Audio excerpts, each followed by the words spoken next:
माशाल्लाह। हाँ, सीनियर है, प्रोफेशनल है, मुझे शायद ये कहने की जरूरत नहीं पड़नी चाहिए, सब मेरी आंखों में देखी।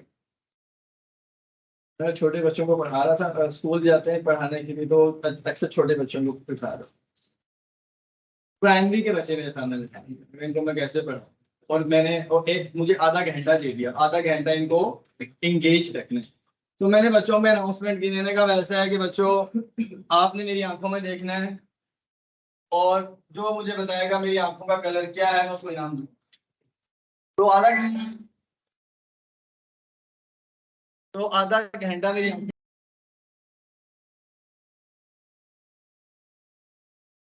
तो आधा घंटा मेरी आंखों में देखते रहे, लेकिन फिर भी ठीक जवाब नहीं दे सकते।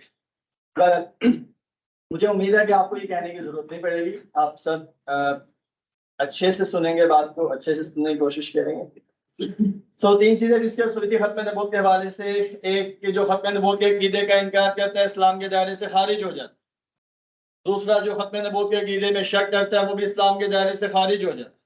और तीसरा जिसको अकीदा खत्म नबूवत का इल्म नहीं, वो शख्स भी मुसलमान नहीं है, क्योंकि खत्म नबूवत के अकीदे को जानना और इसके ऊपर ईमान लाना, यानी कि इसको मानना, ये अकीदा ज़रूरियात दीन में से है, ये ज़रूरी और लाजिम है। तो तीनों में से अगर तीनों में से इनकार करने वाला भी काफिर हो जाएगा, शक करने वाला भी काफिर हो जाएगा, और जो अकीदा खत्म नबूवत को जानता नहीं वो भी इस्लाम के दायरे से खारिज हो जाएगा। तो ये तीन बेसिक चीजें डिस्कस हुई थी। इसके साथ एक बुनियादी बात डिस्कस हुई थी कि अकीदा खत्म नबूवत की डेफिनेशन क्या है। आमतौर पर डेफिनेशन पूछी जाती है। मैंने लाहौर में एक स्कूल में मैट्रिक के स्टूडेंट से डेफिनेशन पूछी। मैंने कहा बेटा मुझे बताओ खत्म नबूवत का मतलब क्या है। तो वो बेटा मुझे बताने लगा खत्म नबूवत का मतलब है जब एक मुसलमान फौत हो जाता है और उसके फौत होने के बाद 3 दिन के बाद, 10 दिन के बाद, 40 दिन के बाद लोग जमा होते हैं, उसके लिए दुआ करते हैं, जिसे खत्म नबूवत कहा जाता है। तो ये अफसोस की बात है, ये लम्हा फिक्री है कि एक बच्चा जो मैट्रिक में तो आ गया लेकिन उसे खत्म नबूवत में बेसिक अकीदे का पता ही नहीं, इल्म ही नहीं। अच्छा, अब हम खत्म नबूवत के हवाले से डेफिनेशन जो हमने डिस्कस की थी वही आपके साथ शेयर कर देता हूँ कि खत्म नबूवत के अकीदे का मतलब ये है आप अलैहिस्सलाम के बाद क़यामत तक कोई नबी नहीं, ये मतलब नहीं। हाँ, क्या मतलब है? पैदा नहीं हो, नहीं आएगा कहने में और पैदा नहीं होगा कहने में बहुत फर्क है। क्योंकि जब आप ये कहते हैं कि आप अलैहिस्सलाम के बाद कोई नबी नहीं आएगा, तो सवाल होता है ईसा अलैहिस्सलाम नहीं आएंगे? तो हमारा अकीदा, हमारा ईमान और कुरान और हदीस से इसके ऊपर हमें दलाइल मिलते हैं कि ईसा अलैहिस्सलाम का नुज़ूल होगा, जैसे कि उनका रफा हुआ था, जैसे कि आसमानों पे उठाए गए, दूसरे आसमान पे मौजूद है, कुर्बे क़यामत उनका नुज़ूल होगा। जब नुज़ूल होगा तशरीफ लाएंगे तो किस हैसियत से, नबी बन के या उम्मती बन के? उम्मती बन के आएंगे, उम्मती बन के आएंगे नबूवत हो।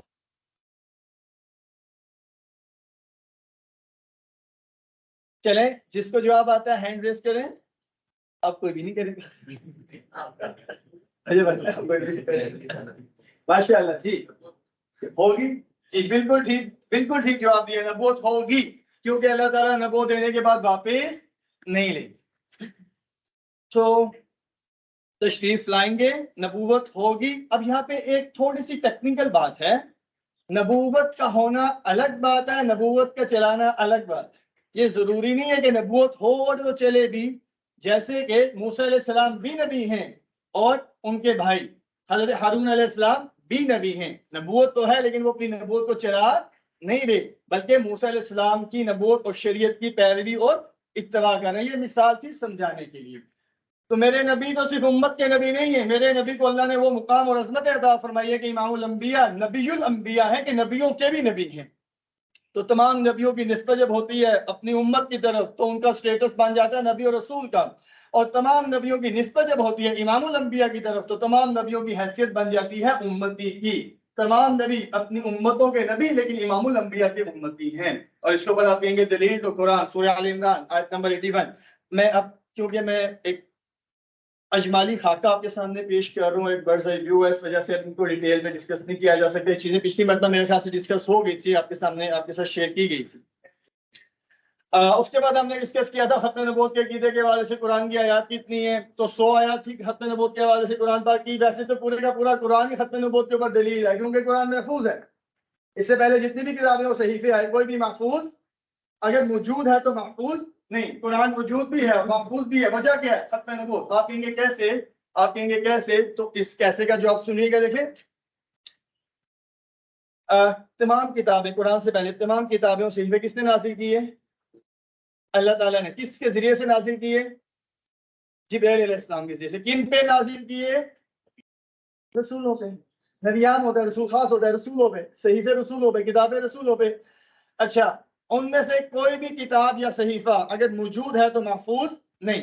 अच्छा, कुरान भी अल्लाह ने नाजिल किया और जिब्रील अलैहिस्सलाम के जरिए से नाजिल किया और अपने एक महबूब रसूल पे नाजिल किया, तो कुरान मौजूद भी है, महफूज भी है। वजह क्या है? कोई किताब नहीं। हाँ, एक जवाब ये मिलता है क्योंकि कुरान में अल्लाह ताला इसकी हिफाजत का जिम्मा ले रहे हैं। तो फिर यहाँ पे एक और सवाल पैदा होता है, पहली भी अल्लाह की थी, अल्लाह ने उनकी हिफाजत का जिम्मा क्यों नहीं लिया? किताब आनी थी। माशाअल्लाह माशाअल्लाह, बिल्कुल। दूसरी किताबों के बाद अगली किताबें आनी थी, लेकिन कुरान आखिरी नबी पे नाजिल होने वाली आखिरी किताब, और ये आखिरी किताब आखिरी इंसान जो पैदा होगा उसकी हिदायत के लिए भी है, और उसको हिदायत तब मिलेगी जब इसकी हिफाजत होगी। अगर इसकी हिफाजत नहीं तो उसको हिदायत भी मिल नहीं सकती। तो इसका मतलब है कुरान की हिफाजत की वजह खत्म नबूवत है, मेरे नबी की अहदीस और अक़वाल की हिफाजत की वजह खत्म नबूवत है, मेरे नबी की सीरत की हिफाजत की वजह खत्म नबूवत है। और आपको पता है, मैं, आप और जितने मुसलमान हैं गुनाह करते हैं, शक्लें तब्दील नहीं होती, अल्लाह का अज़ाब नहीं आता, अल्लाह की इज्तिमाई तौर पे पकड़ नहीं आती, वजह खत्म नबूवत। आप कहेंगे कैसे? पहली उम्मतें आखिरी नहीं थी जिसकी वजह से इज्तिमाई अज़ाब आया, खत्म कर दिया गया। आखिरी नबी की आखिरी उम्मत को मोहलत कब तक है? क़यामत तक, इसलिए इज्तिमाई अज़ाब नहीं है। तो हमारी जो हिफाजत हो रही है ना, हमारी इज्जतों की भी हिफाजत, कि हम गुनाह करते, अल्लाह ताला शक्ल तब्दील नहीं करते, गुनाह का इजहार नहीं होता, वजह खत्म नबूवत। अल्लाह अकबर। और इसके अलावा ये तो दुनिया के फायदे, आखिरत में क्या फायदा होगा? एक रवायत है, उसका मफहूम फरमाया कि कोई भी नबी जन्नत में नहीं जा सकता जब तक आमिर इस्लाम जन्नत में दाखिल ना हो। कोई नबी जन्नत में नहीं दाखिल हो सकता जब तक इमामुल अंबिया जन्नत में दाखिल हो जाए। और अगली बात फरमाया, कोई उम्मत उस वक्त तक जन्नत में दाखिल नहीं हो सकती जब तक आमिर इस्लाम की उम्मत जन्नत में दाखिल ना। प्रोटोकॉल तो ये है, असल प्रोटोकॉल तो ये है कि तमाम नबियों की उम्मतें इंतजार कर रही होंगी, किसका? आपका, किसका? मेरा, किसका? आपका, इंशाअल्लाह, कि ये चले जाए जन्नत में, फिर हम जाए। तो ये अजमत भी किसके सदके में मिली है? किसके साथ ताल्लुक की वजह से मिली है? आप अलैहिस्सलाम के साथ। तो हमारे ऊपर हमारे नबी का बहुत हक है, बहुत बड़ा हक है। इंशाल्लाह उसको मैं आखिर में टाइम मिला तो डिस्कस करूंगा। ये कुछ बेसिक चीजें डिस्कस हुई थी, आयात बयान की गई थी, लेकिन मैंने तो बता दिया पूरा कुरान ही खत्म नबूवत के ऊपर दलील है, कुरान का एक एक लफ्ज खत्म नबूवत के अकीदे पे दलील है, क्योंकि वो महफूज है। ये चीजें कुछ डिस्कस हुई थी। और उसके बाद वैसे कुरान पाक की सबसे आसान आयत मुबारका मैं रिपीट कर रहा हूँ, बस देख लीजिएगा, सूरह अहज़ाब आयत नंबर 40। अच्छा, इसी को हमने बयान क्यों किया खत्म नबूवत के हवाले से स्लाइड, इसी को ऐड क्यों किया? क्योंकि ये सबसे ज्यादा वाज़ेह, सबसे ज्यादा आप कह लें कि क्लियर कट जो खत्म नबूवत के ऊपर, वरना तो दूसरी आयत ऐसी है जिससे ड्राइव करना पड़ेगा खत्म नबूवत का अकीदा, यहाँ से ड्राइव नहीं करना पड़ेगा, यहाँ पे वाज़ेह अल्फाज है। क्या फरमा रहे हैं अल्लाह ताला, मा काना मुहम्मदुन अबा अहदिन मिन रिजालिकुम वलाकिन रसूलुल्लाह व खातमन नबिय्यीन। क्या मतलब? कि मोहम्मद सल्लल्लाहु अलैहि वसल्लम तुम मर्दों में से किसी के बाप नहीं, लेकिन अल्लाह के रसूल है, और तमाम नबियों में सबसे आखिरी, तमाम नबियों में सबसे आखिरी नबी हैं। तो ये कौन सा अकीदा है? तमाम नबियों में सबसे आखिरी कौन सा अकीदा है? खत्म नबूवत। अच्छा, कुरान में बयान हो गया, फिर हमने हदीस देखी थी, एक हदीस मुबारक जिसमें आप अलैहिस्सलाम ने फरमाया, हजरत सुबान से रवायत है, आपने फरमाया कि मेरी उम्मत में 30 ऐसे लोग पैदा होंगे जो झूठा दावा नबूवत करें, और फरमाया हालांकि मैं आप में, आपने फरमाया 30 आएंगे। ये आप बता रहे हैं पेशन गोई, आप बयान फरमा रहे हैं कि आएंगे, अब ये 30 आएंगे, क्योंकि मेरे नबी ने जो फरमा दिया, मेरा ईमान है कि वो पूरा हो, ये पेशन गोई। अब इन 30 में से दो आप अलैहिस्सलाम के दौर में आए थे, और वो दो कौन थे? असवद और मुसैलमा। असवद अंसी ने झूठा दावा किया, मुसैलमा कज़्ज़ाब ने झूठा दावा किया, इन दोनों को खत्म किया, और सहाबा ने अपनी जानें कुर्बान की, किसके लिए? खत्म नबूवत के लिए। और मुसैलमा कज़्ज़ाब के खिलाफ आप अलैहिस्सलाम के दुनिया से पर्दा फरमाने के बाद मुसलमानों के पहले खलीफा कौन है? आवाज नहीं आ रही। हज़रत अबू बकर सिद्दीक रज़ी अल्लाह तआला अन्हु, उनके दौरे खिलाफत में लड़ाई है, जिहाद है, क़िताल है, 1200 सहाबा शहीद हुए, 1200 सहाबा शहीद हुए, किस अकीदे के लिए? खत्म नबूवत के लिए। यानी कि जिस अकीदे को समझने के लिए आपने 1 घंटा दिया, सहाबा ने उसी अकीदे की हिफाजत के लिए अपनी जानें दी। वाह। और सर अकीदे के लिए जान देना आसान, अकीदे के लिए जान देना आसान। अकीदे के लिए इंसान जान तब देता है जब इंसान को अपनी जान से ज्यादा मोहब्बत अकीदे से हो, अपनी जान से ज्यादा मोहब्बत अकीदे से। और सहाबा फरमाते हैं ना, फिदा का अबी व उम्मी या रसूलुल्लाह के सब कुछ कुर्बान, वो सिर्फ फरमाते नहीं थे, वो कुर्बान करते भी थे। तो अल्लाह ताला हमें भी वैसी मोहब्बत अता फरमा दे अपने नबी से। 1200 सहाबा जो शहीद हुए उसमें 700 हुफ़ाज़ सहाबा हैं और 70 बदरी सहाबा हैं। और आपको पता है सहाबा की अजमत क्या है और सहाबा का मुकाम क्या है? फरमाया एक सहाबी रसूल का एक खून का कतरा बाद में आने वाली कुल उम्मत के कुल खून से अफजल है।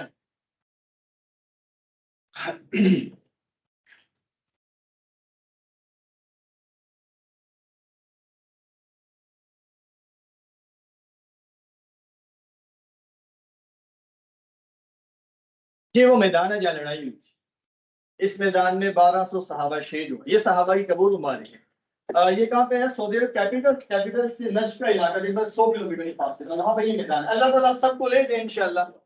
आप मक्का मदीना ले जाए, हज और उम्रे के लिए ले जाए, तो आप जाएं तो लाजमी कोशिश करें कि यहाँ पे विजिट हो सकता है तो लाजमी करें। इस मैदान का वाकया मैंने खालिदन बताया था, मैं रिपीट कर देता हूँ। इस मैदान के करीब से मेन रोड गुजर रहा है। उस रोड को चौड़ा करने के लिए, वसी करने के लिए, एक्सटेंशन के लिए खुदाई का काम होता है। खुदाई करते हुए मशीनरी जब इस मैदान के करीब पहुंची और यहाँ पे खुदाई का काम शुरू किया, तो खुदाई करते हुए अचानक 2 सहाबा की कबूर भी खुल गई। और जब काम करने वालों ने देखा तो 1450 साल गुजरने के बावजूद सहाबा के जिस्म भी तरोताजा, कफन भी तरोताजा, जैसे भी आराम फरमा हो। तो अल्लाह ताला ने सहाबा के सिर्फ जिस्म की नहीं, जिस्म के साथ लगे हुए कपड़े की भी हिफाजत की है, क्योंकि सहाबा ने अल्लाह के महबूब नबी की इज्जत की हिफाजत की। अल्लाह ताला हमसे भी ऐसा काम ले रहे हैं। अच्छा, उसके बाद फिर हमने यहाँ तक तकरीबन हमारा कंटेंट जो था, टाइम हमारा कंप्लीट हो गया था और यहाँ पे हमने चीजों को वाइंड अप किया था। अब हम आगे चलते हैं, अब हम आगे चलते हैं और देखते हैं कि सहाबा ने तो अपनी जानें दे के हक नबूवत के अकीदे की हिफाजत की और फितनों को खत्म कर। और हम जंप कर रहे हैं 1300 साल, और 1300 साल के बाद हम देखते हैं कि बर सगीर पाक व हिंद में जब ब्रिटिश आया तो उसको सबसे ज्यादा तकलीफ किससे थी, सबसे ज्यादा परेशानी किससे थी? जिहाद से। और जिहाद किस मजहब में है? इस्लाम में। तो उसने उसने इस चीज को देखा, ऑब्जर्व किया, मुशाहिदा किया। उसके बाद उसने बकायदा एक असाइनमेंट दी। किसको? उस टाइम का जो वायसराय हिंद था, उसने असाइनमेंट दी W Hunter, Wilson William Hunter को। ये स्पेशल सीनियर सर्विसेज का हेड था। इसको असाइनमेंट दी कि मुसलमानों के मजहब को पढ़ो, देखो कि क्या चीज है जो इनको बगावत पे तैयार करती है। वो बगावत कहते हैं, हम जिसको जिहाद कह रहे हैं ना उसको वो बगावत कहते हैं। क्या चीज तैयार करती है? उसने तहकीक की और उसके बाद 2 साल तहकीक करने के बाद उसने एक रिपोर्ट लिखी और वो बाकायदा उर्दू इंग्लिश में मौजूद है। हंटर रिपोर्ट के नाम से वो मौजूद है, हंटर रिपोर्ट। उसमें उसने ये बात लिखी कि मुसलमानों के पास एक किताब है जिसका नाम कुरान है और कुरान में जिहाद का हुक्म है और इनके लिए लाजिम है जिहाद करना। तो जिहाद इनके मजहब का एक अहम रुकन और बुनियादी रुकन है। इस वजह से इसको अगर आपने जिहाद, अगर इनको गुलाम बनाना है ना, जिहाद खत्म, जिहाद से पीछे कर। तो बहरहाल उसके बाद फिर उनके बाकायदा आप कहेंगे थिंक टैंक्स बैठे और उन्होंने फिर इसका हल पेश किया। क्या? इनके दरमियान एक अपोस्टोलिक प्रॉफिट को पैदा करो, खड़ा करो। और वो क्या करे? वो पहले अपनी फैन फॉलोइंग बढ़ाए और उसके बाद फिर वो एक टाइम गुजारने के बाद वो जिहाद की हुर्मत का ऐलान करे। जिहाद की हुर्मत का ऐलान करने से क्या मतलब है? वो ऐलान करते जिहाद खत्म हो गया, जिहाद हराम हो। उसके लिए उन्होंने इंटरव्यू किया सियालकोट कचहरी में। सियालकोट का नाम सुना हो? पंजाब का एक बड़ा शहर है। सियालकोट कचहरी में इंटरव्यू किया गया मुख्तलिफ लोगों का। आगा शोरश कश्मीरी रहमुल्लाह का नाम सुना आपने? उनकी किताब में मौजूद है, पढ़ सकते हैं आप, एक बड़ा नाम है। आगा शोरश कश्मीरी रहमुल्लाह ने इस बात को लिखा है। तकरीबन 3 लोगों का इंटरव्यू हुआ है। किस काम के लिए? नबूवत की सिलेक्शन के लिए इंटरव्यू हो रहा है। नबूवत की सिलेक्शन के लिए इंटरव्यू हो रहा है। 3 लोगों का हुआ, एक को सिलेक्ट किया गया। और वो इंटरव्यू किसने किया था? जिसको सिलेक्ट किया उसका इंटरव्यू किया था एम बटलर। और एम बटलर कौन था? ये पादरी था, लेकिन हकीकत में पादरी नहीं था, ये एजेंट था, ब्रिटिश का एजेंट था। और इसने इंटरव्यू किया, इसको सिलेक्ट किया। उसके बाद वो वापस चला गया था बरतानिया। ये उसका लास्ट इंटरव्यू था और लास्ट मीटिंग थी। और जिसको सिलेक्ट किया उसका नाम क्या था? मिर्जा गुलाम अहमद कादियानी। मिर्जा गुलाम अहमद कादियानी, मिर्जा गुलाम अहमद कादियानी। और इसके मानने वाले आज भी मौजूद हैं। मैं इसका थोड़ा सा आपको तारुफ करवाऊंगा। मिर्जा गुलाम अहमद कादियानी की जो पैदाइश हुई है वो कौन से इलाके में हुई है? कादियान में हुई है। कादियान कहाँ पर है? पंजाब का कुछ हिस्सा पाकिस्तान के पास है, कुछ हिस्सा इंडिया के पास है। तो सूबा पंजाब जो इंडिया के पास है उसका जिला तहसील बटाला है, जिला गुरदासपुर है, उसकी भी तहसील बटाला है। तहसील बटाला का छोटा सा कस्बा गांव देहात है, उसका नाम है कादियान। मिर्जा कादियानी की वहां पे पैदाइश हुई है और इसकी पैदाइश तकरीबन है 1840। और फिर मिर्जा कादियानी ने 4 साल नौकरी की है। कहाँ पे? सियालकोट कचहरी में। सियालकोट कचहरी में मुंशी के तौर पे नौकरी करता रहा। फिर वहां से इसका इंतखाब हुआ और ये वापस आया। इसने अपनी पहली किताब लिखना शुरू की बराहीने अहमदिया के नाम से। और इस किताब को इसने मुकम्मल किया। इसने कहा था मैं इसके इसके जो 5 हिस्से मुकम्मल करूंगा। बहरहाल इसने 3 से 4 हिस्से मुकम्मल किए 6 सालों में। 1884 में इसने उसके तकरीबन 4 हिस्से मुकम्मल किए। बराहीने अहमदिया नाम याद रहेगा आपको, बराहीने अहमदिया। 1884 में इसके जो 4 किताबों के 4 हिस्से आए, 4 वॉल्यूम्स आए, इसको पढ़ने के बाद सबसे पहले इसके ऊपर कुफर का फतवा 1884 में लगा कि ये जिसने किताबें लिखी हैं, ये किताबें लिखने वाला अब मुसलमान नहीं रहा, इस्लाम के दायरे से खारिज हो चुका है। अच्छा, इसके ऊपर कुफर का फतवा लग गया, लेकिन ये अपने काम से रुका नहीं, पीछे नहीं आया, बल्कि अपना काम करता रहा। क्योंकि उस टाइम तो सोशल मीडिया नहीं था। उस टाइम तो खतो किताबत होती थी और वो एक खत भी दूर जाने के लिए कितने कितने दिन और महीने लग जाते थे। इस वजह से इसके दावे इतनी जल्दी वायरल नहीं हुए, मुसलमानों तक पहुंचे नहीं, उन्हें पता नहीं चला। हाँ, इससे मुतासिर कौन हो रहा था? जो इसके करीब करीब लोग थे, जो कम्युनिटी थी, वो इससे मुतासिर हो रही थी। अच्छा, इस एक तहकीक के मुताबिक जो मेरी नजर से गुजरी है, मिर्जा कादियानी ने जो कुल दावे किए उनकी तादाद है 46 दावे किए मिर्जा कादियानी ने। उन 46 में से मैं सिर्फ 3 दावों का तारुफ करवाऊंगा। पहला दावा जो मिर्जा कादियानी ने किया जी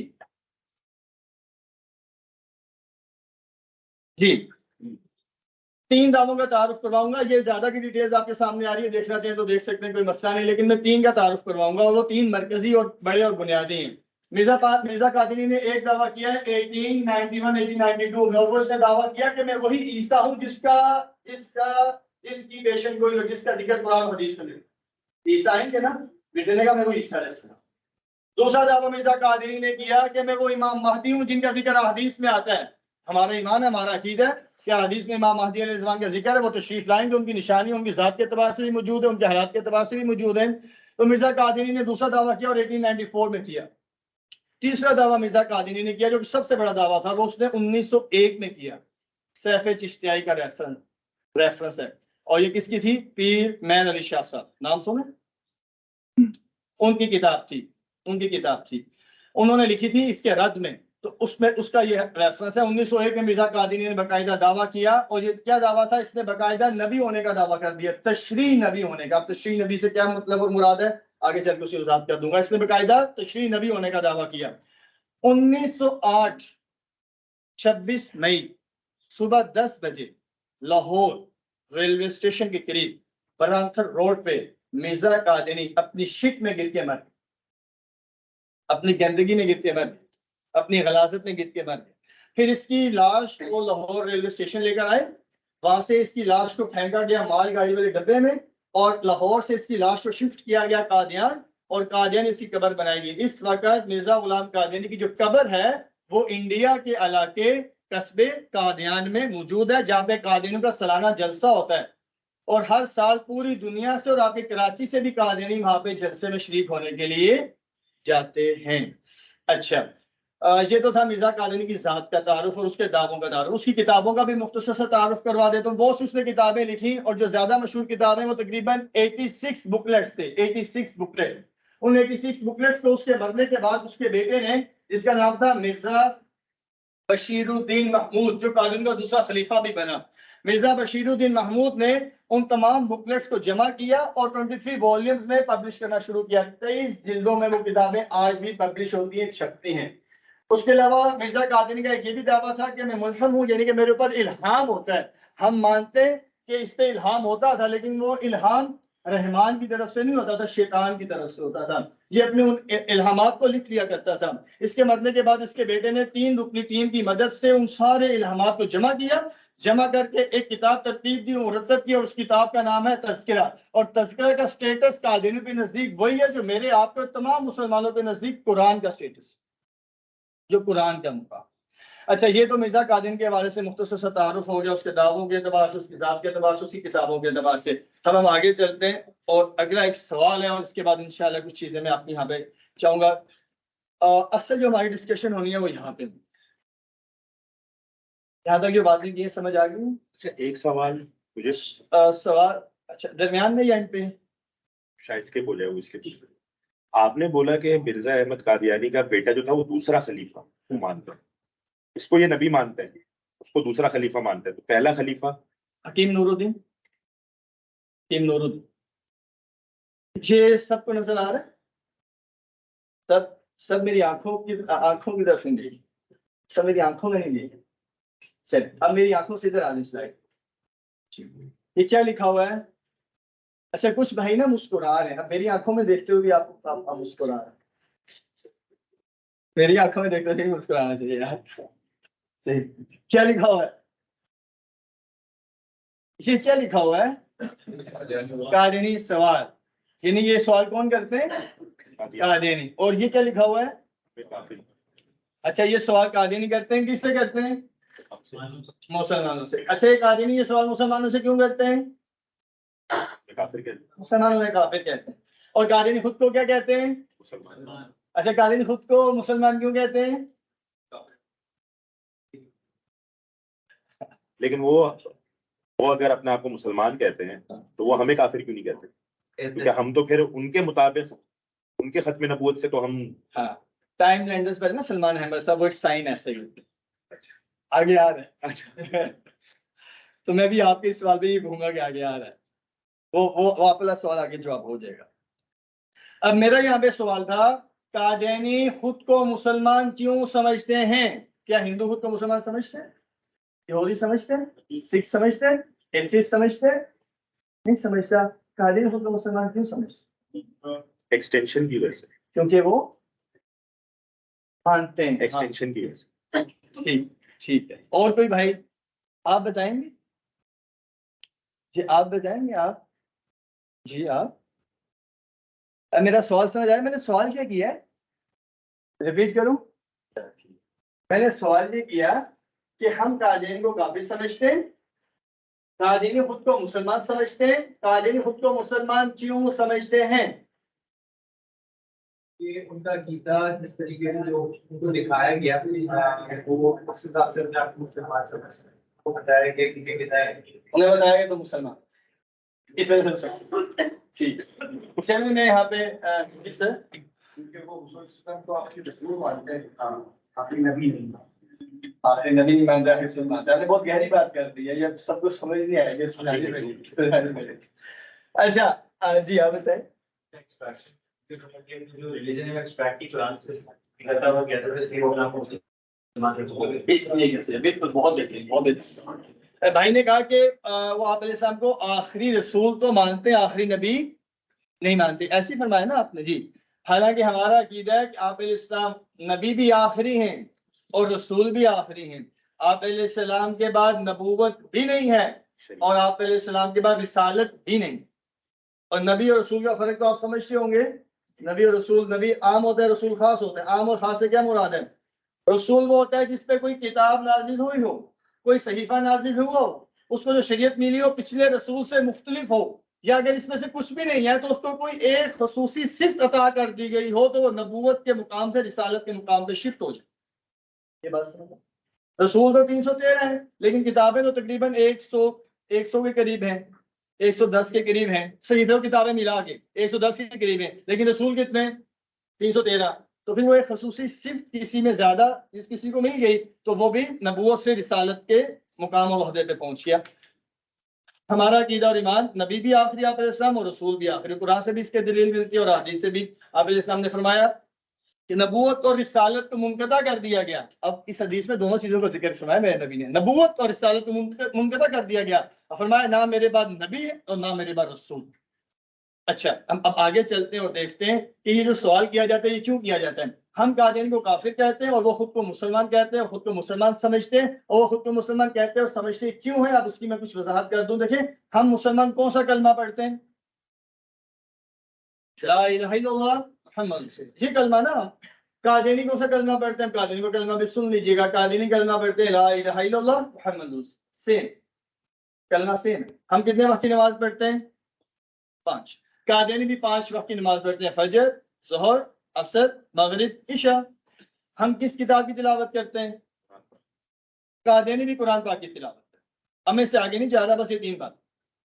कलमा भी सेम है, नमाज भी सेम है, कुरान भी सेम है। आप बताएं, कलमा पढ़ने वाला काफिर हो सकता है? जी आप बताएंगे भाई, आप बताएंगे, आप बताएं। मेरी आवाज आ रही है आपको? आवाज आ रही है? बातें समझ आ रही है? माशाल्लाह। तो क्या कलमा पढ़ने वाला काफिर हो सकता है? हाँ,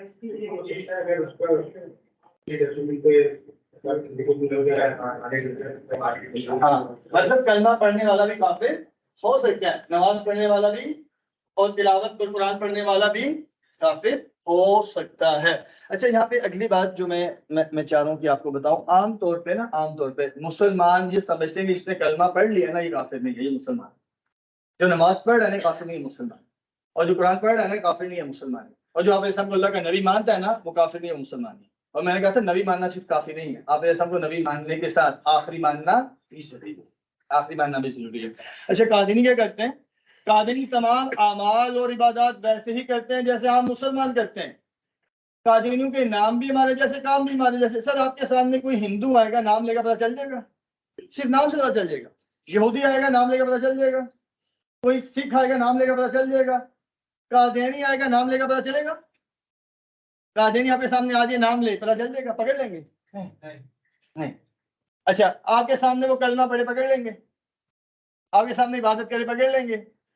मेरी लाहौर में रिहाइश, लाहौर आबिद मार्केट मरकजी मस्जिद में मैं नमाज पढ़ रहा हूँ, ज़ोहर की नमाज जैसे मैंने सलाम फेरा मुकम्मल की नमाज, तो राइट साइड पे मेरे 2 बंदे छोड़ के, मेरी सफ में 2 बंदे छोड़ के तीसरे नंबर पे एक बंदा नमाज पढ़ रहा। उसकी मार्केट में दुकान थी और मेरी वहां पे रिहाइश। मुझे मार्केट के सदर ने बताया था कि बंदा कादियानी है। आज जब मैंने नमाज पढ़ते उसको अपने साथ देखा, मैं परेशान हो गया। उसने नमाज मेरी तरह पढ़ी, मेरे साथ पढ़ी और मस्जिद में आके पढ़ी। क्या अगर मुझे ना बताया जाता मैं उसे पकड़ सकता था, पहचान सकता था? नहीं। पीटी सेल में मैं था, 2012 की बात है, 2011-12 की बात है। पीटी सेल में एक कादियानी नौजवान जिसका नाम वकास था, वो मेरे साथ जुम्मा पढ़ने जाता था। मेरे साथ पीटी सेल की मस्जिद में जुम्मा पढ़ने जाता था।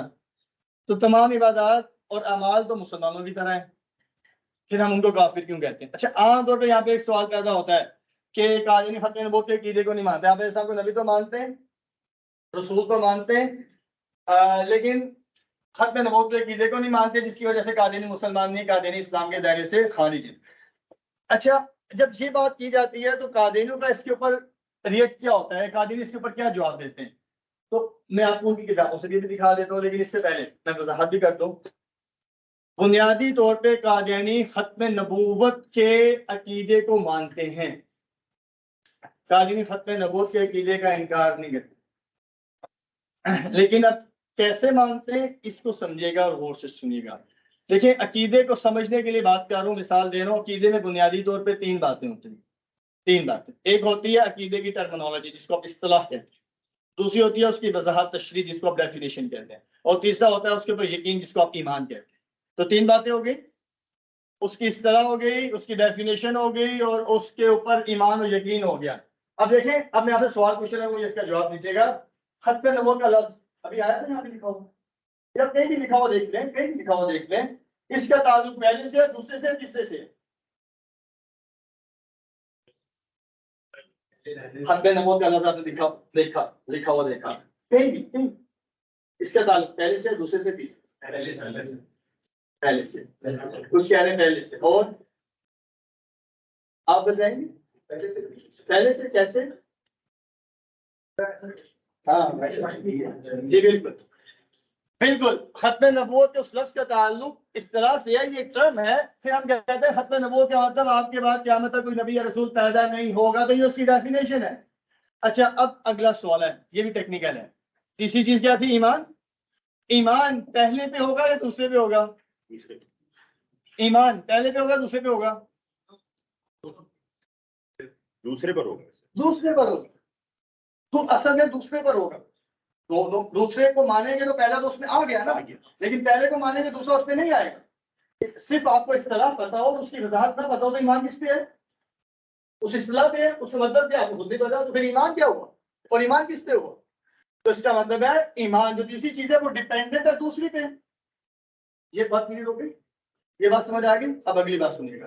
कादियानी कहते हैं खत्म नबूवत के अकीदे को मानते हैं। उनका इस टाइम का जो खलीफा है ना, मिर्जा मसरूर, उसका वीडियो मैसेज वो कहते हैं हम खत्म नबूवत को मानते हैं, हमें काफिर क्यों कहा जाता है? अभी मैं उनकी किताब भी दिखा दूंगा। और हमारे साथ एक केस भी हमारे सामने आया कि एक लड़की जो कि कॉमसेट BScs की लास्ट सेमेस्टर की, और उसके साथ लड़का वो कादियानी, और वो उसको डिटेक्ट करने की कोशिश कर रहा है, उस पर मेहनत कर रहा है। प्रोफेसर साहब ने हमें कहा इस लड़की को समझाओ, हमने अपनी बहनों को भेजा, गई उसको जाके समझाया।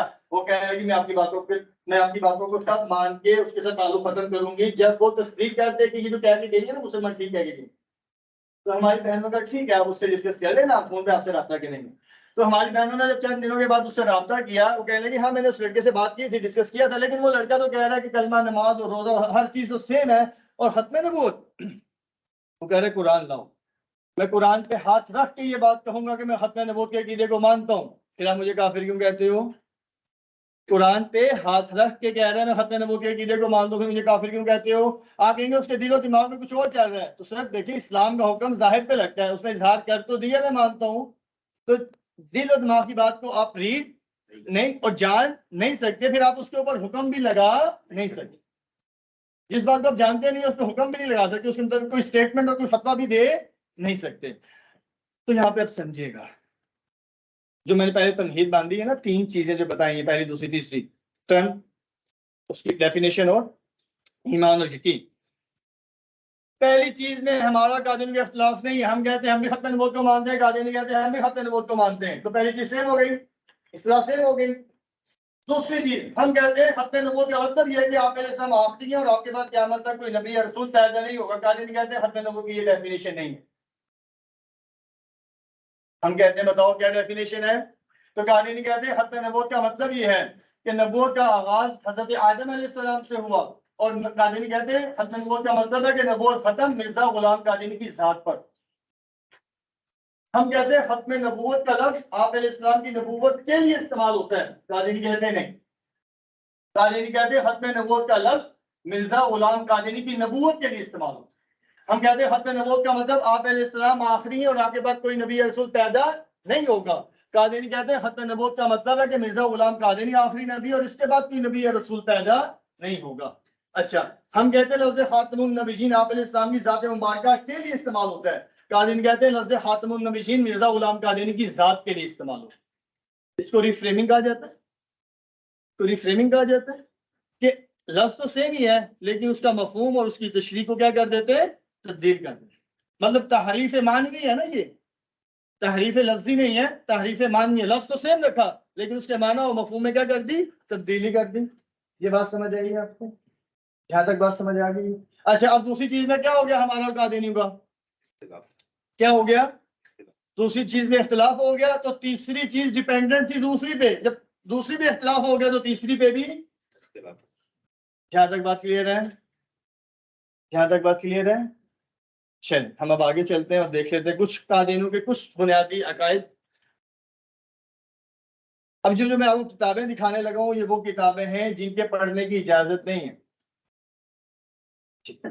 सर आपने बोला कि वो इनका ईमान भी कुरान पर है, सही है।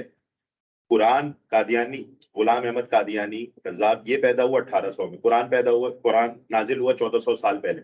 उसकी ये क्या वो देते हैं, दलील देते हैं कि वो 1400 साल पहले वाली किताब ये 1800 मतलब 1800 ईस्वी वाले नबी के ऊपर कैसे वो फिट कर? जी मैं अर्ज करता हूँ। कादियानियों का दूसरा बड़ा अकीदा, चलिए सर ने सवाल कर लिया तो यहाँ पे इसको जवाब दे के आगे चलता हूँ। हमारा कीदा कि अल्लाह ताला ने आप अलैहिस्सलाम को दुनिया में एक मरतबा पैदा फरमाया, और कहाँ पे पैदा फरमाया? मक्का में। कादियानी कहते नहीं, कादियानी कहते हैं अल्लाह ताला ने दुनिया में मोहम्मद को 2 मरतबा पैदा किया, और ये सबसे बड़ी गुस्ताखी है जो कादियानियों ने हमारे नबी की है। क्या कादियानी कहते हैं? अल्लाह ताला ने पहली मरतबा मोहम्मद को 1300 साल पहले मक्का में पैदा किया, और फिर कादियानी कहते हैं अल्लाह ताला ने उसी मोहम्मद को 1300 साल के बाद दोबारा कादियान में मिर्जा गुलाम कादियानी की शक्ल में पैदा किया। तो कादियानी असल में मिर्जा कादियानी को कोई नया नबी और रसूल नहीं मानते, बल्कि कादियानी और मिर्जा गुलाम कादियानी को दूसरा मोहम्मद रसूलुल्लाह मानते, सानी मोहम्मद मानते हैं।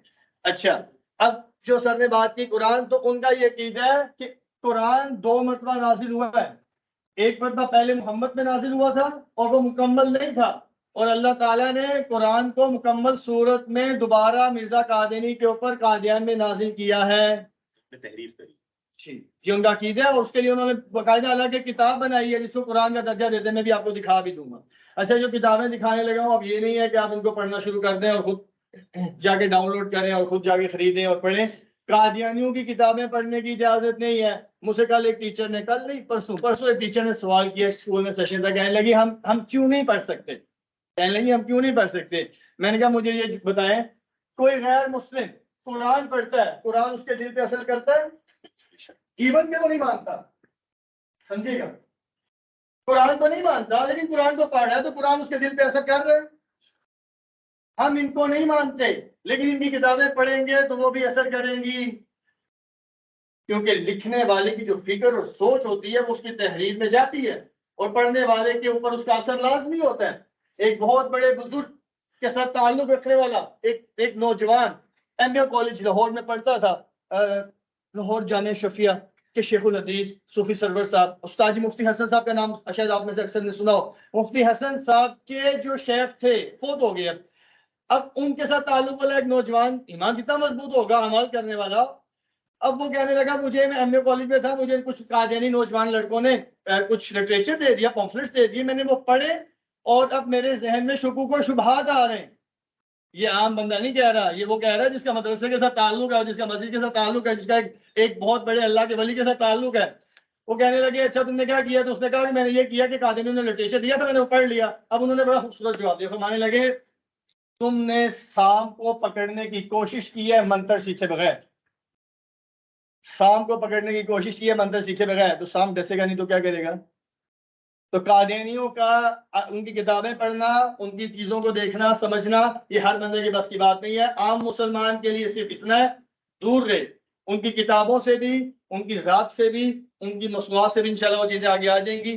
तो ये वो किताब है जिसको वो कुरान का स्टेटस देते हैं, और किताब का नाम क्या है? तज़किरा। और आपको पता है तज़किरा ये कुरान का नाम है, कुरान का नाम, हमें तो बस एक ही कुरान का नाम पता है, कुरान मजीद नहीं, इन हाज़िही तज़किरा, तो तज़किरा कुरान की गैर और नाम है, सब की गैर मालूम है ना, हमें नहीं पता, इसका मतलब है नाम ही नहीं, नाम तो है।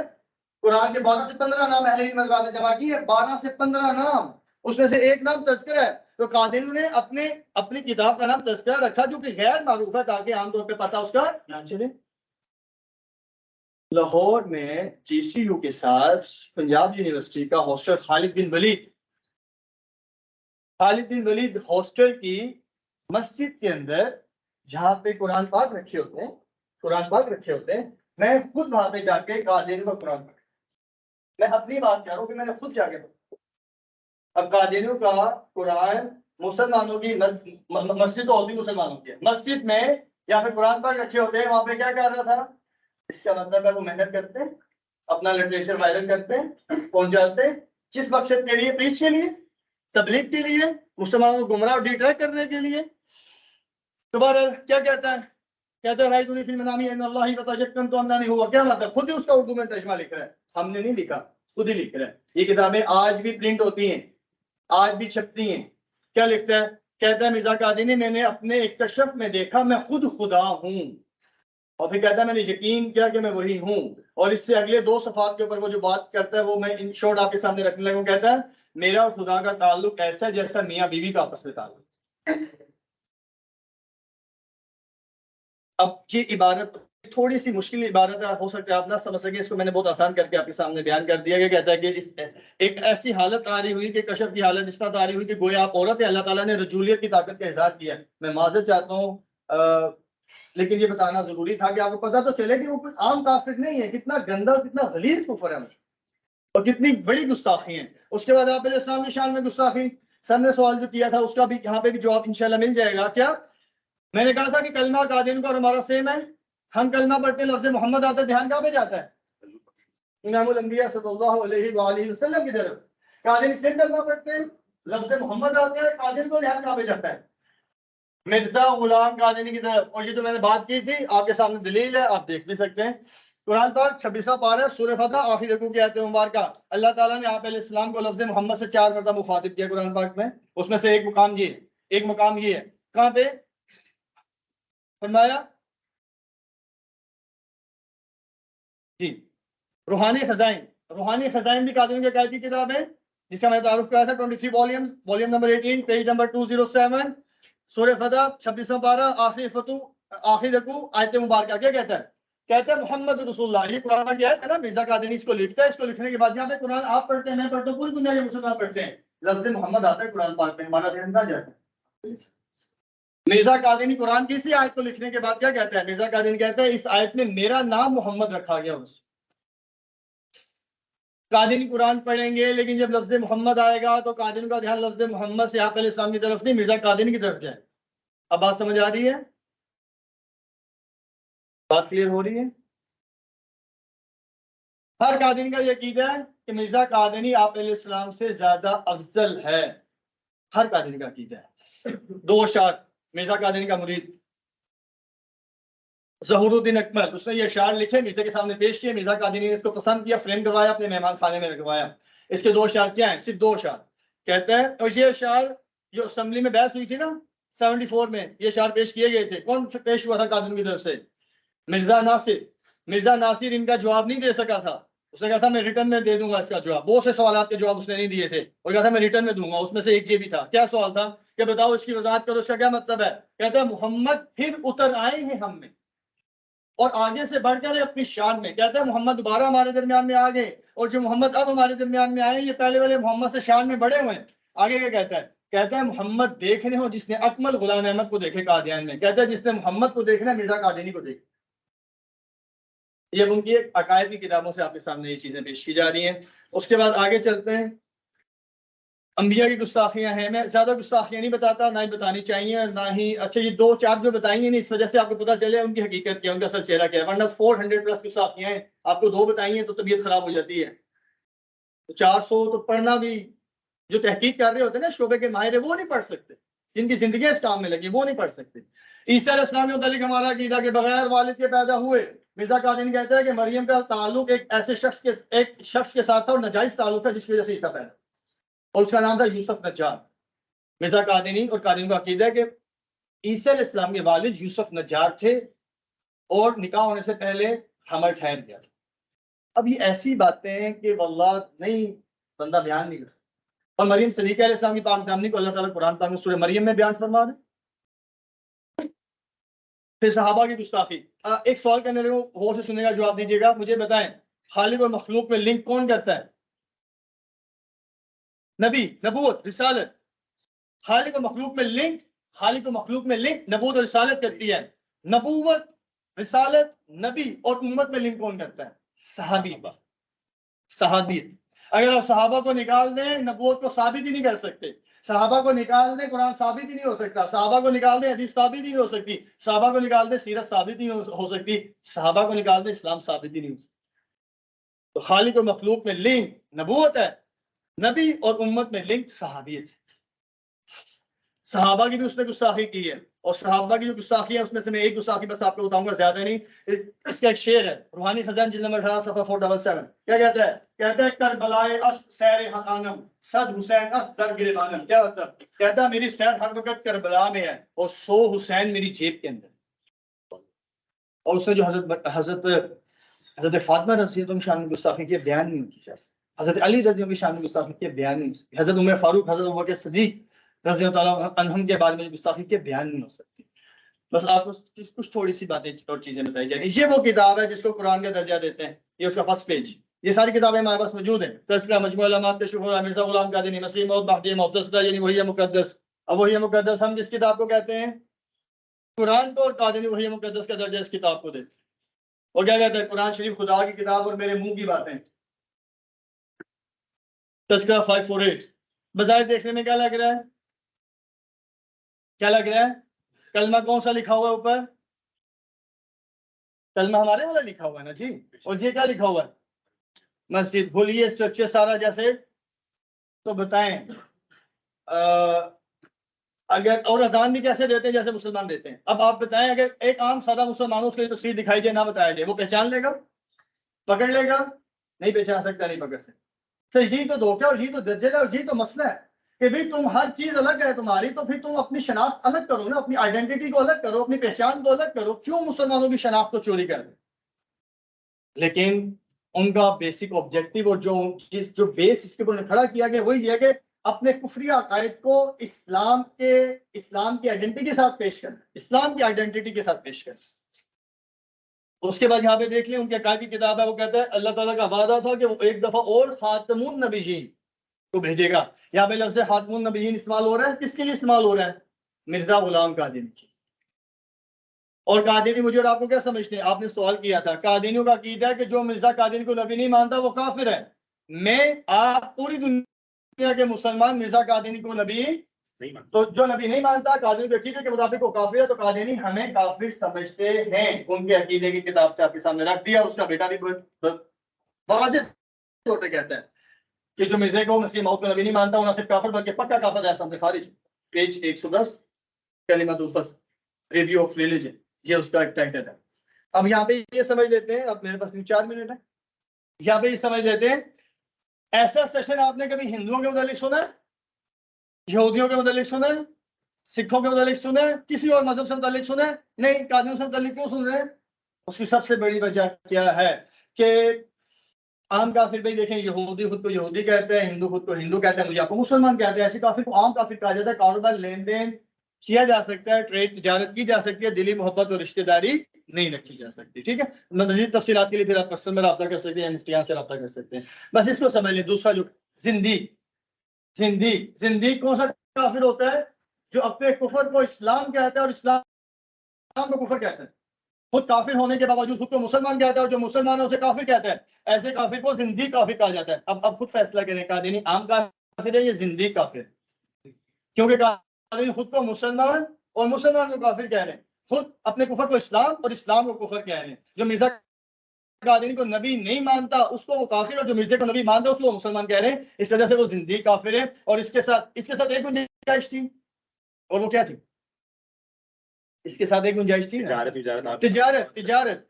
और इसके साथ वो गुंजाइश भी खत्म, क्योंकि कादिनी सिर्फ जिंदीक नहीं है, जिंदीक भी है और गुस्ताख रसूल भी है।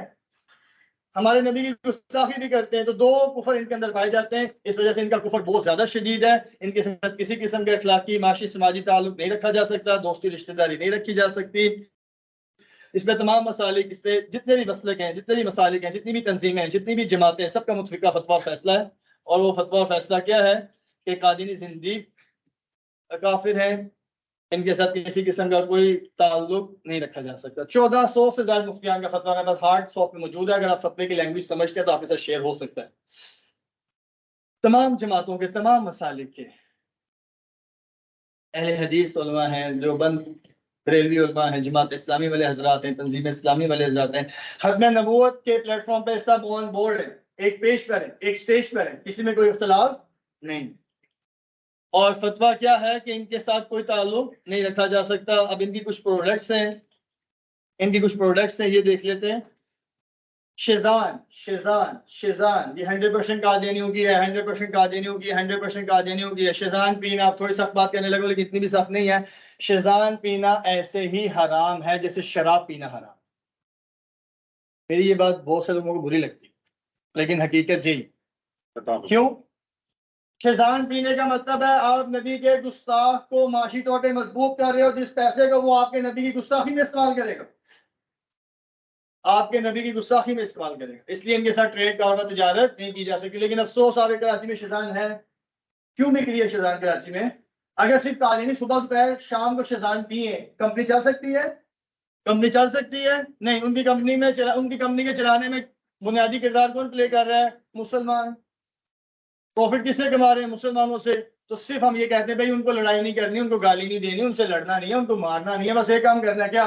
उनके साथ ताल्लुक दोस्ती नहीं रखनी, उनकी चीजें इस्तेमाल नहीं करनी। इसके अलावा आसमा जहांगीर नाम सुना? गुस्ताखे रसूल, सरीना होटल इस्लामाबाद में उसने आप की तौहीन की थी, ये शायद आपको ना पता। उसका वो तो चली गई ना, जहां उसे पहुंचना था पहुंच गई। उसका शोर कादियानी, खुद गुस्ताख थी, शोर कादियानी, उसके शोर की company Punjab oil mills limited. इसके ये ब्रांड्स है, कैनोलिव, जायका, जायका कुकिंग ऑयल, राजा सोप, ये तमाम इसी कंपनी के ब्रांड्स हैं। हीरा ओलिवा, ये भी इसी कंपनी के ब्रांड्स हैं। Universal stabiliser, beta pipes, MN lights, बत्ती Hamid, Abis engineering, Shahnawaz private limited, Shahtaj textile limited, Shahtaj sugar mills limited, ये तमाम प्रोडक्ट्स कादियानियों की हैं। इनके इस्तेमाल की इजाजत नहीं है, इनका रिप्लेसमेंट, इनका मुतबादिल मौजूद है मार्केट में। मुसलमानों के प्रोडक्ट्स इस्तेमाल करें, पाकिस्तानियों के प्रोडक्ट्स इस्तेमाल करें, फायदा दो पाकिस्तान को। तो यहाँ तक जो हमारा सेशन था, और अल्लाह टाइम का तो अंदाजा नहीं हुआ, टाइम भी पूरा हो गया। बस यहाँ पे ये देख लेते हैं, ये इसके दावों की तरतीब थी, ये इसके दावों की तरतीब थी। ये नहीं ड्रग उसने नबी होने का दावा किया है, उसने पहला आगाज किया था 79 में और असल दावा किया 1901 में। तो कितना अर्सा बीच में 22 साल उसने इंतजार किया असल दावे तक पहुंचने के। और ये इस अंदाज में है मुनासिर, और फिर सारा कुछ आगे स्टेप बाय स्टेप। ये उनका झंडा है, ये खास साइन है। ये जो मीनार बना होता है इसको मीनारातुल मसीह कहते हैं, इसकी हिस्ट्री है। और इस झंडे के एक एक साइन की पूरी हिस्ट्री और तारीख है, पूरा पस मंजर है, लेकिन अभी टाइम नहीं उसको बयान नहीं किया जा सकता। ये वो प्लेटफॉर्म है, जब कादियानी मुसलमान को मुर्तद करते हैं, कादियानी बनाते हैं, यहाँ पे साइन करते हैं, यहाँ पे साइन करवाते हैं। यहाँ साइन करने का मतलब है मिर्जा कादियानी को नबी मान लेना। और जो साइन करता नहीं, जो साइन करने की नीयत से कलम रख देता है, इस्लाम से खारिज हो जाता है। और बहुत से लोग कहते हैं कि हम दिल में तो मुसलमान हैं, बस हमने बाहर जाने के लिए, ग्रीन कार्ड के लिए, नेशनैलिटी के लिए और नौकरी के लिए क्या किया? साइन किए। इस्लाम का कम पे लगता है, तुमने इजहार कर दिया कुफर का, दलील तो कुफर की है। तो और ईमान ये खेल तमाशा नहीं है कि कुछ थोड़े से फायदे के लिए कभी मुसलमान हो गया, कभी काफिर हो गया, कभी मुसलमान हो गया, कभी काफिर हो गया, खेल तमाशा। और ये वो फॉर्म है अफसोस के साथ कि कादिनी स्टूडेंट्स, कादिनी प्रोफेशनल्स, कादिनी टीचर्स ये फील करते हैं, हर महीने बताते हैं हमने एक महीने में कितने मुसलमानों को मुर्तद किया है, कितने मुसलमानों का ईमान लूटा है, कितने मुसलमानों के ज़हनों में शकूक और शुबहात पैदा किए हैं। और हम तो ये भी नहीं बता सकते हमने एक महीने में कितने मुसलमानों को खत्म नबूवत की तारीफ समझा दी है, खत्म नबूवत का अकीदा समझा दिया है। तो सर अल्लाह ताला ने तो दुनिया को अस्बाब के साथ जोड़ा, जो मेहनत करेगा नतीजा मिलेगा। वो कर रहे हैं, उन्हें मिल रहा है, हम नहीं कर रहे तो हमें नहीं मिल रहा। इवन कि हम सच्चे हैं और हम हक पर हैं, भी नहीं मिलेगा क्योंकि मेहनत नहीं है ना। आप मेरे सामने हदीस मुबारक, और यहाँ पे मैं बात को खत्म करूंगा। फरमा अना हज़्ज़ुकुम मिनन नबिय्यीन व अंतुम हज़्ज़ मिनल उमम। अल्लाहु अकबर। कि नबियों में अल्लाह ने मुझे चुना तुम्हारे लिए, और उम्मतों में अल्लाह ने तुम्हें चुना मेरे लिए। कितनी खूबसूरत बात है, कितनी अपनाइयत है अगर इसको फील करें। हमारे कि अल्लाह ने तमाम इंसानियत और तमाम नबियों की तमाम उम्मतों में से तुम्हें सिलेक्ट किया है मेरे लिए। तो हम खास हुए, हम चुने हुए हैं किसके लिए? आप इस्लाम की। क्या हम हक अदा कर रहे हैं? क्या हम हक अदा कर रहे हैं? टाइम खत्म हो गया, वरना आपके साथ मजीद इसके ऊपर कुछ डिस्कशन करता कि हमारी ये तो जिम्मेदारी है, जहां तक मेरे अख्तियार है और ताकत है मैं कर सकता हूँ, वहां तक तो नबी की इज्जत की हिफाजत करूँ, खत्म नबूवत का पैगाम पहुंचाऊं, खत्म नबूवत के मैसेज को वायरल करूं और आम करूं। ये तो कर सकते हैं कि नहीं कर सकते? करेंगे इंशाअल्लाह, नियत करते हैं सब। अल्लाह ताला आप को जज़ाए खैर अता फरमाए। अब हमारी जिम्मेदारी वो मैंने आपको बता दिया क्या जिम्मेदारी है। ये मेरा नंबर है, रब्ता करना चाहें इस नंबर पे, सवाल करना चाहें इस नंबर पे, व्हाट्सएप के जरिए से, वॉइस के जरिए से मुझसे कर सकते हैं। अभी किसी का कोई सवाल हो जो गुफ्तगू हुई उससे मुताल्लिक, तो वो मुझसे सवाल कर सकते हैं। जी सर।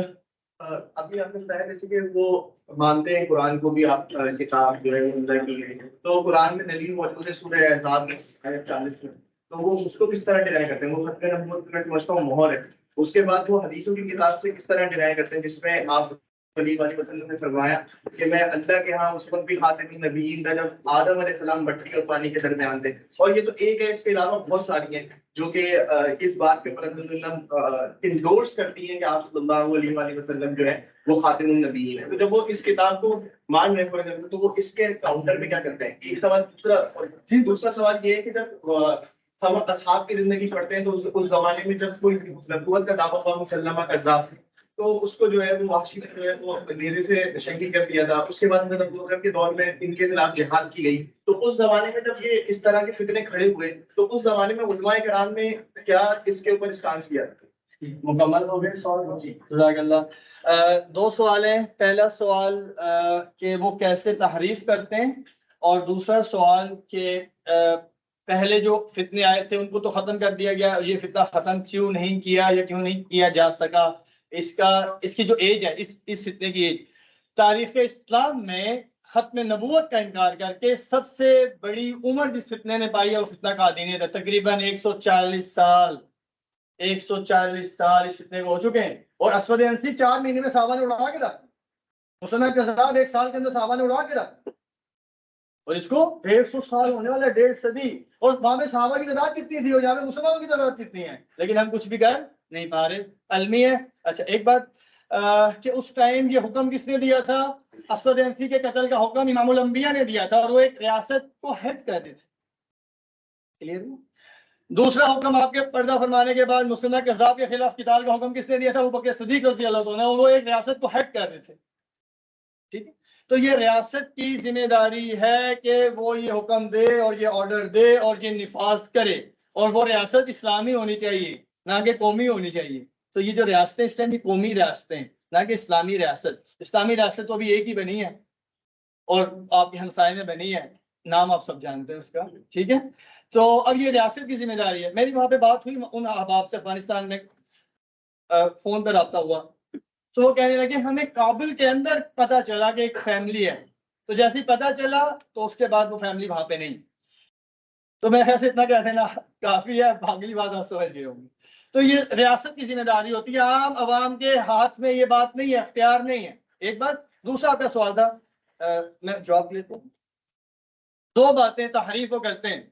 खत्म नबूवत का जहाँ पे लफ्ज आया, लफ्ज को इस्तेमाल कर लिया, लेकिन उससे माना मतलब मफहूम मिर्जा कादिनी को ले लिया, उसकी नबूवत को ले लिया, जो मैंने यहाँ पे आपको बता दिया। एक बात जी। दूसरी, वो उस लफ्ज को कैसे उसमें तारीफ करते हैं, उसमें चेंजिंग करते हैं। वो लफ्ज इस्तेमाल करते हैं लेकिन तारीफ मानवी करते हैं। कैसे?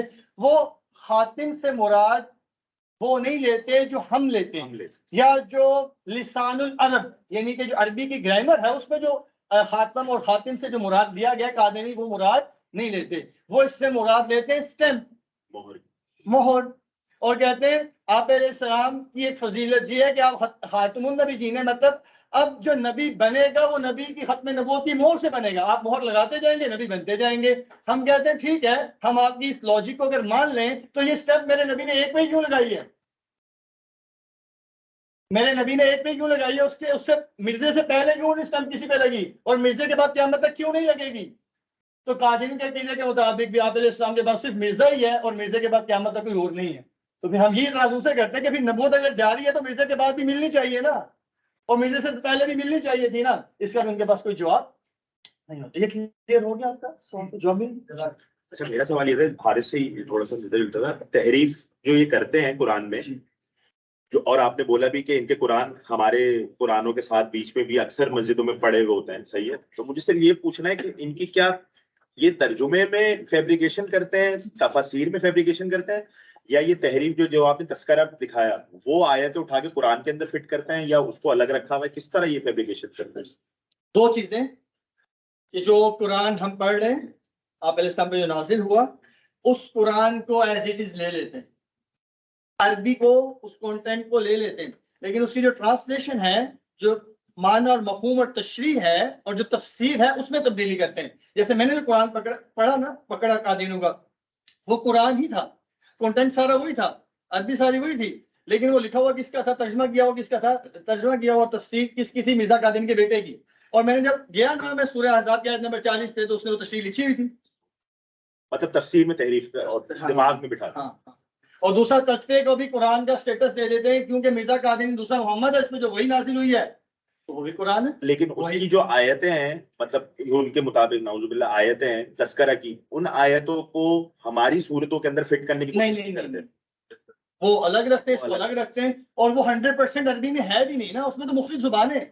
अच्छा, वो मुख्तलिफ जुबानों में है, अच्छा, सिर्फ अरबी में नहीं है। जैसे उसमें से मैंने एक आपको रेफरेंस दिया था 542 का, 542 का या 548 का, कि मिर्जा उसी के अंदर लिख रहा है कि कुरान खुदा की किताब और मेरे मुंह की बातें।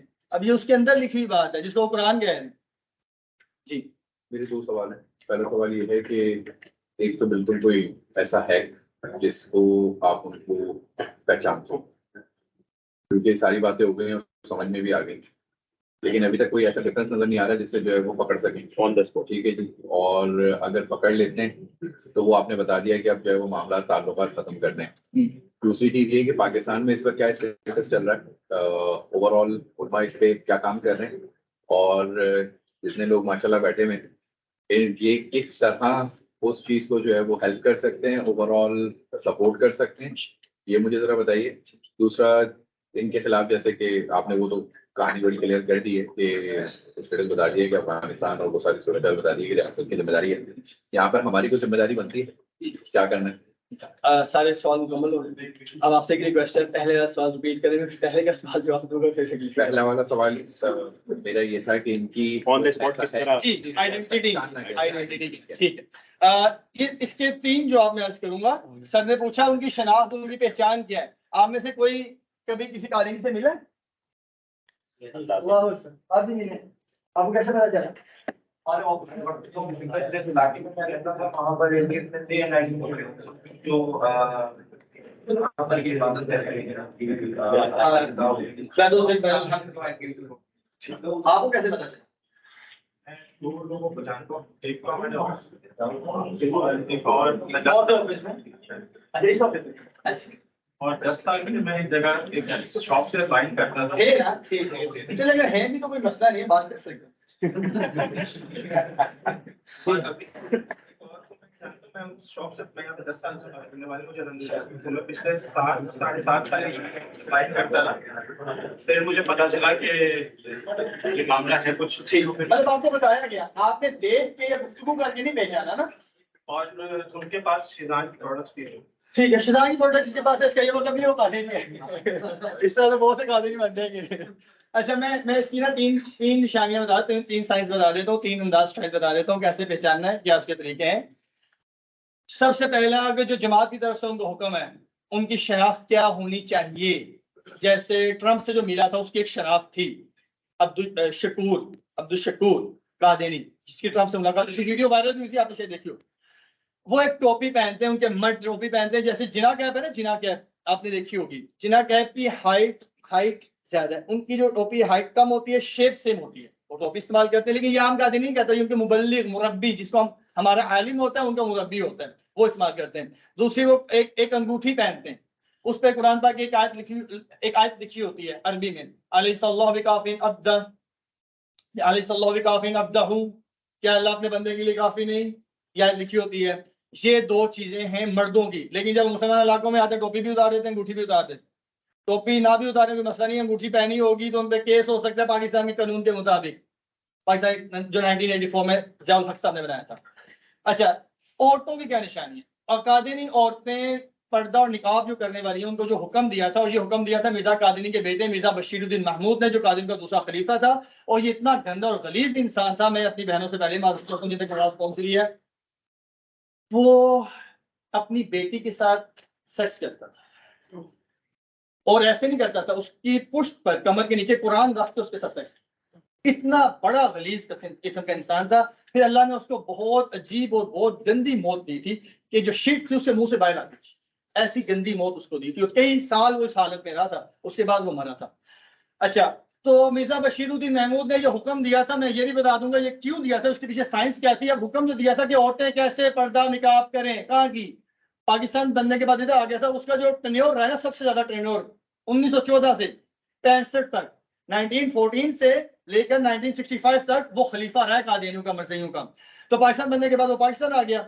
उसने कहा कि चनाब नगर, चिन्योर रब्बा जिसका नाम था, अब चनाब नगर कहा जाता है, चनाब नगर में जिस भी औरत ने पर्दा करना है, ये तो करे ही ना, अगर करना है तो इस तरीके में करना है जो मैं बता रहा हूँ। तरीका क्या है? निकाब करना है, नाक के नीचे रखना है, और अपने फोरहेड को, माथे को वाजे रखना है। तो कादिनी औरतों का निकाब ऐसे होता है, तो इतना चेहरा वाजे होता है, ठीक है। दूसरा, जो बुरका है, बुरके में 3 कट्स होने चाहिए, अब मुसलमान औरतें जो बुर्का पहनती हैं वो तो इतना खुला होता है कि कट पॉसिबल ही नहीं।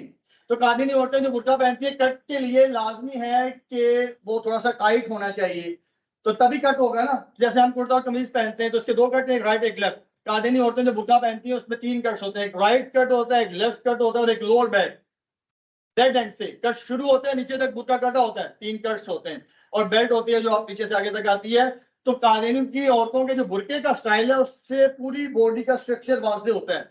और मिर्जा कादिनी का ये जो बेटा था बहुत बड़ा ज़ानी था, जिसकी वजह से उसने ये हुक्म दिया था। और आगे अगली बात आप समझ ही होंगे। लेकिन कादिनी औरतें जब मुसलमान इलाकों में आती हैं तो वो अपने आइडेंटिटी को हाइड कर देती, छुपा देती, कैमोफ्लेज करती हैं। अब कैसे पता चलेगा? तो अब दूसरा तरीका बताने लगूं।